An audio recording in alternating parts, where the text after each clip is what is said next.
कैसे रहेगी? ये सब नकली है। जो छूट जाए वो नकली, और जो छूटे ना वो असली। जो रंग छूट जाए वो नकली, और जो ना छूटे वो असली। तो ये तो छूटने वाली माँ है। भाई थे, कभी नहीं लगता है मेरे भाई तो छूट जाएंगे, कुछ भी अपना नहीं लगा था। घर में बंटवारा हुआ खेती बाड़ी का। माता जी ने हमको कहा कि खेत में जाओ जरा देखो अपने हिस्से की जमीन कौन सी आई। मुख से निकल गया, क्योंकि जो अंदर है वही मुख से निकलेगा। यद्यपि हम अपनी बात को छुपा के रखते, लेकिन निकल गया अचानक मुख से। क्या मुख से निकला? जब माता जी ने कहा देखो जरा खेत में कितना हिस्सा हमारे उसमें आया, कौन सी जमीन हमारे बट गई, देखो सही। हमने कहा हमें कौन सा यहाँ रहना है, ये मुख से निकलेगा। तू कहाँ मरेगा? ऐसे कि पहली से तैयारी थी, यहाँ हमारा कुछ नहीं है, जबकि सबसे अधिक मुझको प्यार मिलता है। लेकिन ज्ञान था, इस ज्ञान को लेके पैदा हुए थे कि यहाँ कुछ भी हमारा नहीं। और ये बात सच है। अगर तुमको विश्वास नहीं तो उस दिन याद कर लेना जब ग्लूकोज लगी होगी, ऑक्सीजन चढ़ी होगी, नब्ज छूट रही होगी, आंखों का अंधेरा छा रहा होगा, और डॉक्टर कह रहे होंगे बस ले जाओ, हमारे बस का। उस समय मेरी बात याद कर लेना, तुम्हारा कौन होगा। इससे तो आगे भजन ही है साथी। राजा परीक्षित कोई मूर्ख थोड़ी थे। जो पत्नी को छोड़ के छोटे से बच्चे गोद में खेलता जन्मेजय को छोड़ करके और शुक्रता गंगा के किनारे चले गए थे। वो कोई नशे में थोड़ी थे। इसलिए संसार में रहो, हम नहीं कहते कि छोड़ के भागो, लेकिन इतना जरूर ध्यान रखो तुम अकेले हो। 24 घंटे ये बात तुम्हारी, इसका नाम है वैराग्य। जब तक विराग नहीं होगा तब तक भगवान से अनुराग नहीं होगा। और कथा तुमको विराग देगी और अनुराग देगी। संसार में रहो कैसे? जैसे दांतों के बीच में जीभ रहती है, थोड़ी भी जीभ उधर उधर हो तो दांत काट देंगे, लेकिन फिर भी कैसी दोस्ती निभा के रखती है जीभ दांतों से। दांतों से कहीं जीभ कट भी जाए तब भी जीभ गाली नहीं देती दांतों को, तब भी नहीं कहती कि तोड़ के फेंक दूंगी, फिर भी इन्हीं के बीच में रहती है। लेकिन सावधानी बरतती है कि दोबारा ऐसा ना हो जाए कि मुझको काट दे। रहेगी दांतों के बीच में। 32 राक्षस काटने के लिए इसके चारों तरफ है, 3 तरफ है, लेकिन तब भी जीभ कैसे रहती है? कोई अटैचमेंट नहीं। और दांत जो काटते हैं रोटी को बड़े प्रेम से मिलाती है, इधर सुधर करती रहती है। काम इन्हीं के संग कर रही है। दांत काटने का काम करते हैं, जीभ मिलाने का। पार्टनर है, दोनों संग संग रहते हैं, लेकिन सावधान रहते हैं कि इनके बीच में फंस ना जाओ। अगर दांतों के बीच में फंस गई तो कट जाऊंगा। इसलिए तुम भी इन सब दुनिया के बीच में रहो, लेकिन कैसे रहो कि कोई हमको काट ना दे। हमारे भजन को, हमारी लगन को, हमारे चिंतन को, हमारे स्मृति को, हमारे पुण्य को कोई खत्म ना कर दे। सामने वाले ने गाली दी तो तुम्हारा नुकसान नहीं हुआ, जब तुम पलट के गाली दोगे तब तुम्हारा भजन नुकसान हो गया। इसलिए सावधान रहना। कोई तुमको कुछ कहे तो बिल्कुल जीभ पे ताला लगाना, तुम्हारा कुछ नहीं बिगड़ेगा। विश्वास का, किसने तुम्हारी बुराई की तुम्हारा कुछ नहीं बिगड़ सकता। हाँ, उसका कुछ बचेगा। उसने जो बुराई की है उसका दंड एक दिन उसको मिलेगा। वो पाप भगवान के यहाँ खाते में लिखा जा चुका है। लेकिन तुम पलट के कुछ कहोगे, अब तुमने अपना बिगाड़ दिया। वो तो कुछ नहीं कर सका तुम्हारा, लेकिन तुमने अपना बेड़ा गर्क कर दिया। इसलिए जीभ की तरह रहो जैसे दांतों के बीच में जीभ रहती है। हनुमान जी ने विभीषण से कहा कि तुम इन राक्षसों के बीच में कैसे रहते हो? तो विभीषण ने कहा, सुनहु पवन सुत रहनी हमारी, जिमि दसनन महाजीभ बेचारी। जैसे जीभ दांतों के बीच में रहती है ऐसे में रहता हूं। अब बहुत अच्छे, ऐसी रहना चाहिए।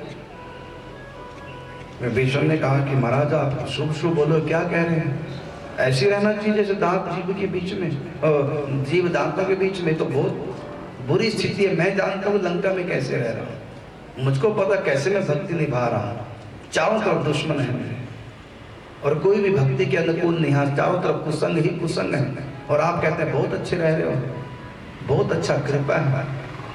क्या तुम नहीं जानते? देखो दांत है कठोर, दांत होते हैं कठोर और जीभ होती है कोमल।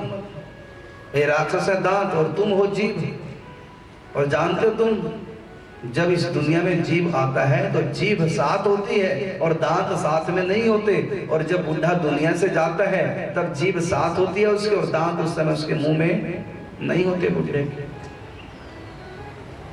तो वो है दांत, थोड़े दिन के मेहमान है, चले जाएंगे एक एक करके। और तुम जीभ हो, सही रहोगे सलामत। और देखो कठोर है दांत, वो काटने का काम करते हैं और जीभ मिलाने का काम करते हैं। कोमल है इसलिए दांत बेचारे मेहनत मेहनत हाथ लगती है उनको, बाकी स्वाद नहीं आता, स्वाद सारा जीभ ही लेती है।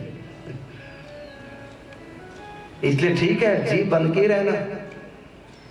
ये आए इसका लंका का राज्य का जो सुख है तुम्हारे पास ही आएगा, क्योंकि तुम जीभ हो। और ये दांत से बेचारे काटते काटते मेहनत करते करते परेशान हो जाते हैं, लेकिन बेचारों को कभी भी स्वाद नहीं आता। तो रावण भले ही तपस्या कर करके क्या क्या वरदान मांग रहे, लंका सुंदर बना दिए, कर दिया, कुछ भी इसने मेहनत की हो, लेकिन है वो दांत लंका का स्वाद नहीं ले पा रहा है। स्वाद तुमको ही आएगा। इसलिए वो जीभ बन के रहो और इस जीभ से निरंतर राम नाम का जप करते रहो। और हनुमान जी ने बात मान ली, हनुमान जी की बात में विष्णु ने मान ली। तुमरो मंत्र विभीषण माना और लंकेश्वर भय सब जग। लंका का राज्य मिल गया। जिस लंका में रावण दुखी है उसी लंका में विष्णु सुखी हो जाता है। रावण अहंकारी बनकर चला गया, इसमें दीनता चली गई और दीन बंधु की कृपा हो गई। इसलिए जीभ की तरह रहो, दांतों की तरह। जो लोग कठोर हैं वो दांत की तरह हो रहे हैं और जो कोमल है वो जीभ की तरह हो रहे हैं। जिंदगी का जीने का जो आनंद है, भोजन का आनंद दांत नहीं जीभ लेती है, तो जिंदगी का आनंद भी विनम्र स्वभाव के जो होते हैं, भजन करते हैं, दीन होके रहते हैं, वैराग्य के साथ रहते हैं। संग्रही व्यक्ति कभी सुखी नहीं हो सकता, परिग्रही व्यक्ति कभी सुखी नहीं हो सकता। सुखी होगा वो जिसके हृदय में वैराग है। देखो तुम लोग दवाई खाते हो, लेकिन दवाई खाना चाहते हो क्या? नहीं चाहते। दवाई से किसी का प्यार नहीं होता, दवाई से किसी का लगाव नहीं होता, लेकिन दवाई खाते हैं क्यों? ठीक होने के लिए।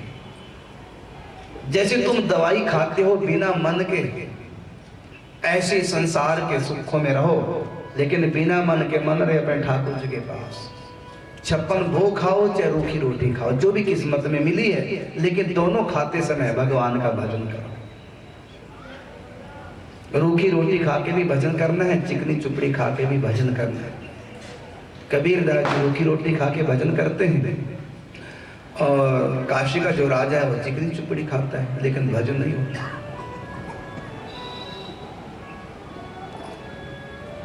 गरीबी दुखदाई नहीं है। त्याग, वैराग और अनुराग। पहले त्याग आएगा मन में, फिर वैराग होगा, फिर उसके बाद अनुराग। और अनुरागी जो होगा वही कथा का रस देगा। और कथा का कैसा रस आएगा? फिर हनुमान जी को देखो, बड़ भागी अंगद हनुमाना, राम चरण चापत विधि नाना। वो अनुरागी है, प्रेमी है। प्रेम से आगे होता है रस। एक होता है प्रेमी, एक होता है रसिया।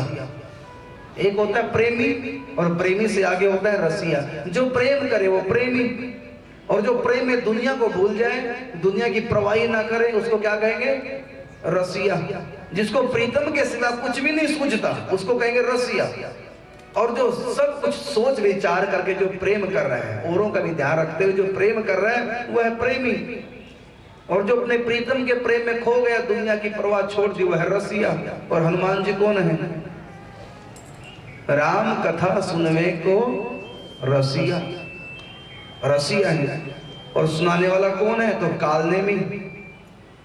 और उस समय हनुमान जी जा रहे थे संजीवनी बूटी लेने के लिए लक्ष्मण जी के लिए, और सूर्य निकलने से पहले पहले संजीवनी बूटी लक्ष्मण के मुंह में आ जानी चाहिए, उसका रस। ये हनुमान जी को पता था। और हनुमान जी पूरी स्पीड में जा रहे हैं, पता है कि जल्दी से काम करना है। अब सोचो, जब कथा सुनाने वाला कालनेमी जो धोखे से हनुमान जी को रखना चाहता अपने पास ही।